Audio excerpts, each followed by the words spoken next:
안녕하세요. My name is Yasmine Evjen, and I'm a design advocate here at Google, based out of the San Francisco office. And I'm Spradlin, and I'm a design advocate at Google as well, based in New York.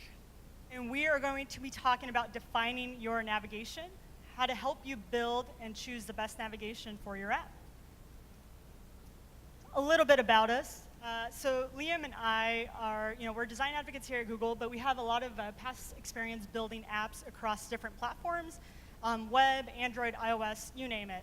One of the things that is always really tricky is when we're deciding how are we going to get our user to get to what they need to do in our app. So how are we going to choose the navigation that's best suited for us?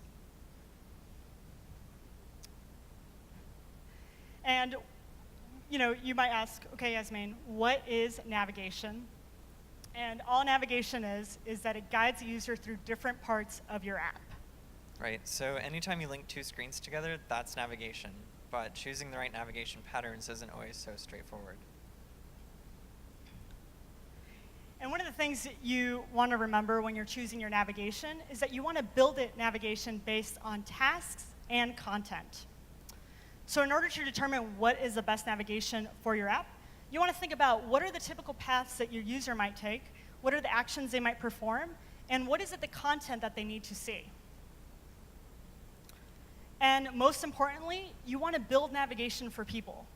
I think as designers and developers, so many times we're sitting or standing in front of a computer, and we're designing these experiences, and we're so focused on the pixels and all of that, that we sometimes forget that there's an actual person, a human on the other side of the screen.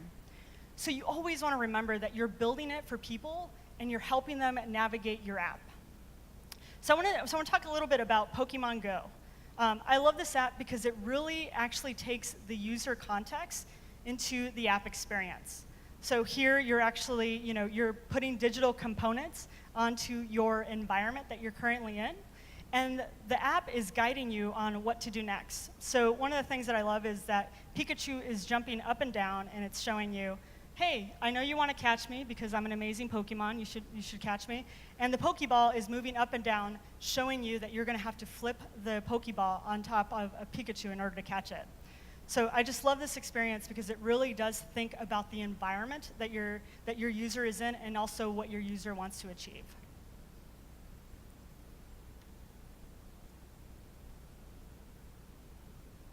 And as we start to think about navigation as a concept in the context of an app, an important foundational principle to get familiar with is hierarchy. And that's essentially the relationship between screens, or their relative importance to the user. And the first thing that you are going to see in an app is the home screen. So this is the first screen that your user sees when they enter into the app, and it's actually what is going to introduce your user to different types of navigation. So for example, we're looking at the Google Play Music app, and you can see as soon as you launch it, you have some options on playing either some playlists or jump on to searching for actual music that you already want to listen to. And there's also a mini player that lets you quickly listen to the music right away.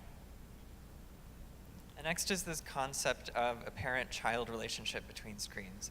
So screens at a higher level of the hierarchy could be considered parents, and the subsequent screens that those lead to could be called children. And so this is just an example again from the Play Music app, where you can see the home screen on the left, and then the child screens that are led to by these kind of tiles on the right. And then there's siblings.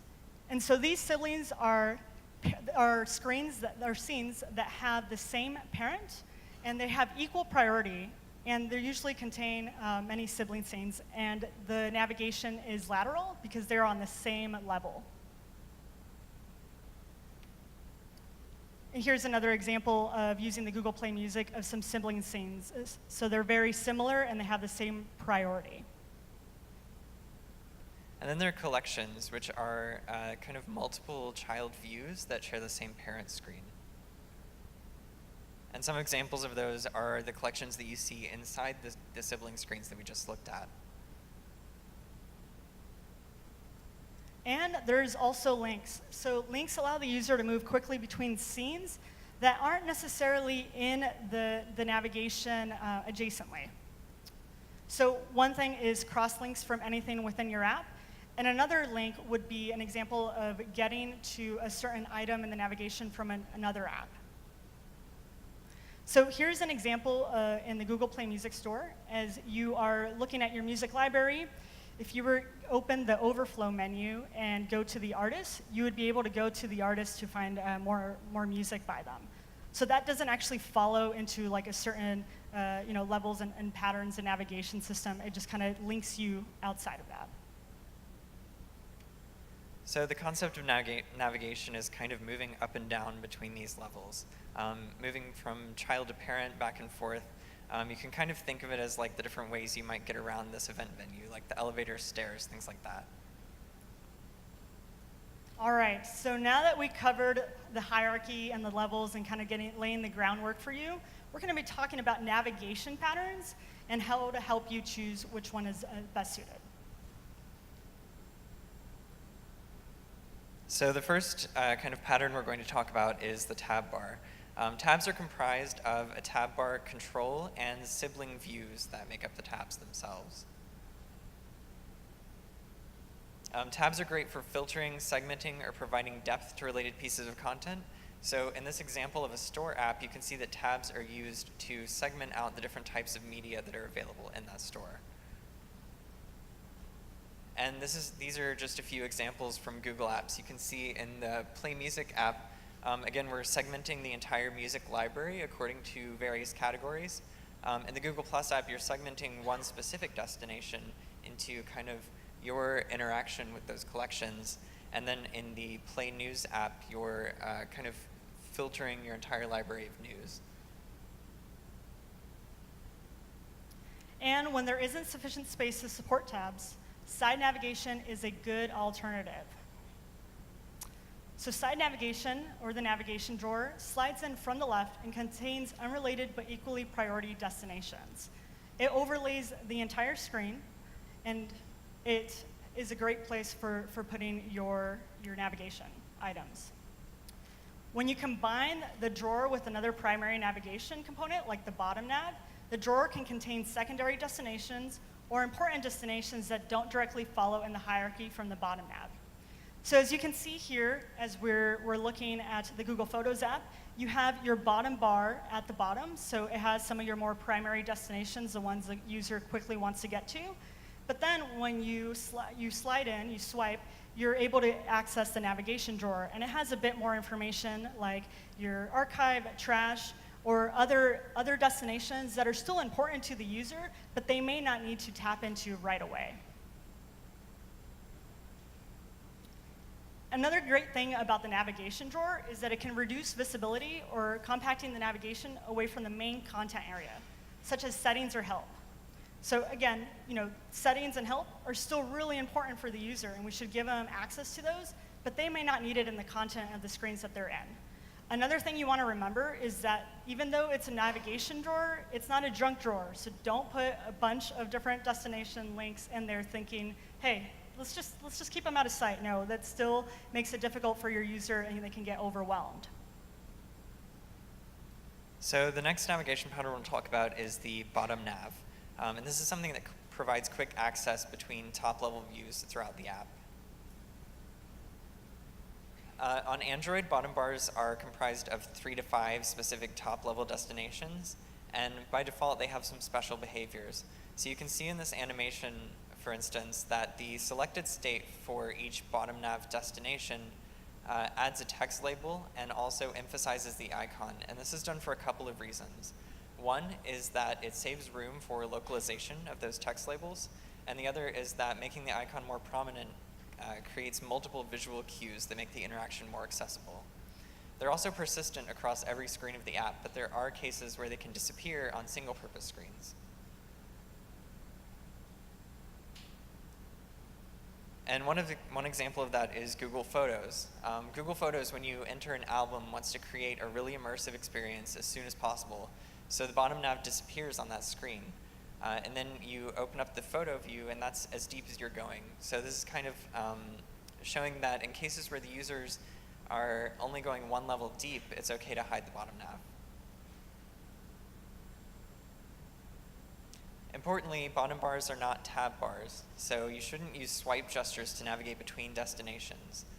This kind of interaction implies a relationship between the bottom nav destinations that doesn't exist, since the bottom nav destinations all exist as discrete parents, not as sibling views.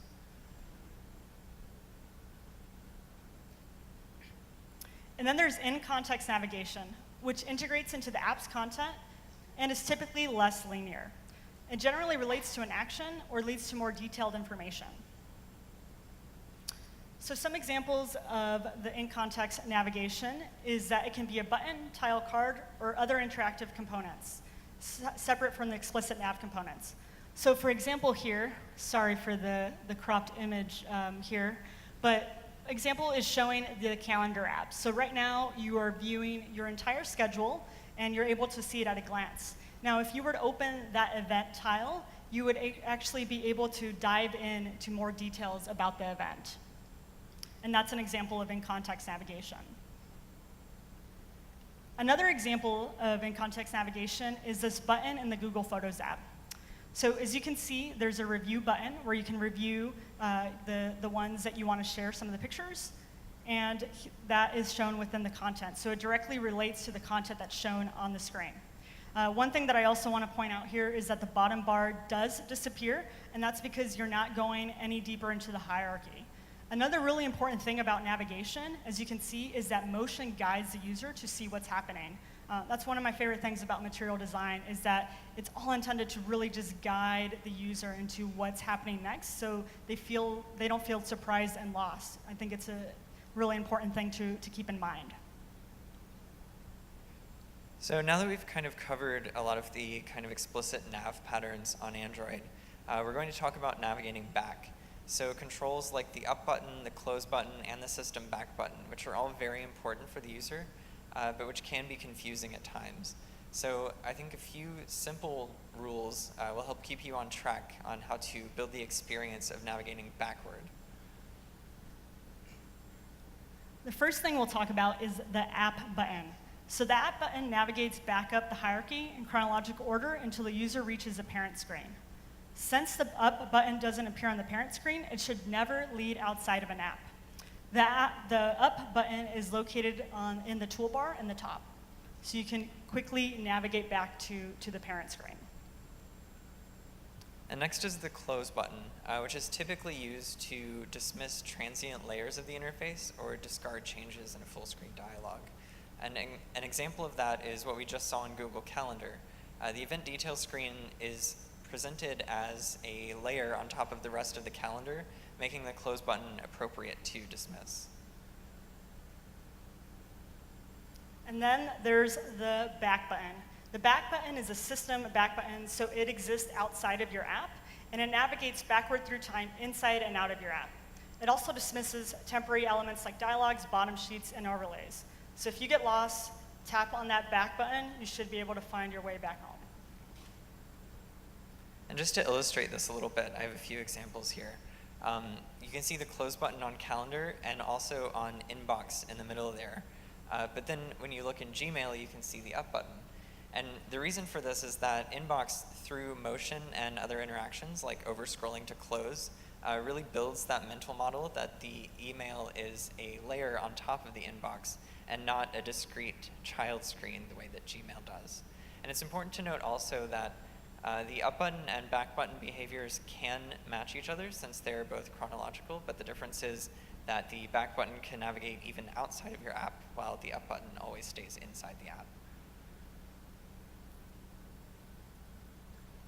Importantly, not all forms of navigation should create history for these buttons. So for instance, switching between destinations in the bottom nav should not create history because all destinations are conceptually parent screens on an equal level of the hierarchy. Switching between tabs also shouldn't create history because tabs exist as child views on a single screen, not as their own discrete screens. However, if you're switching between top-level screens using the navigation drawer, it can create history if there's a clear home destination. So for example, we're looking at the Google Play Store app right now, and you can see that when you launch the app, the home screen actually gives you assorted media like apps and games, movies, music, books, etc. If you were to actually open up that side navigation and tap on music, it would take you to the music scene, and it would give you all the different music media types. If you were to tap the back button, it would take you back to the main home screen because it is showing all the media back up. So this is just another example of that in Google Maps. Any destination in the nav drawer in Google Maps is presented as either a layer on top of or an augmentation to the primary map screen. So the system back button brings us back to a clean slate. And now we'll take a look at a few apps that successfully combine the patterns we've discussed to create a cohesive structure of their own. And the first one of those is Google+, which uses pretty much all of the patterns that we've just talked about. It uses a bottom nav for critical top-level destinations. It uses tabs to segment inside of the collections and communities destinations. And it uses in-context navigation to enter those collections. And finally, a nav drawer for secondary and supporting destinations. The Play Store primarily uses a nav drawer to get around. It frequently uses in-context navigation, and it occasionally uses tabs as well. In these screenshots, we see the movies and TV section reach through the nav drawer. So the drawer is still accessible on this screen because it's a primary destination. Just below the toolbar in the middle there, we see chips to navigate to filtered content selections, an example of in-context navigation. And finally, in the top chart screen, tabs are used to sort the entire charted library into specific segments. And then we have Google Calendar, which uses a nav drawer and in-context navigation, and it uses both of these in really interesting ways. So the drawer in Calendar is non-standard. Just like Maps, it's used mostly to augment the calendar itself. And the calendar itself is actually controlled by this kind of expanding toolbar mechanism, and the colorful tiles that we saw earlier lead users to event detail screens.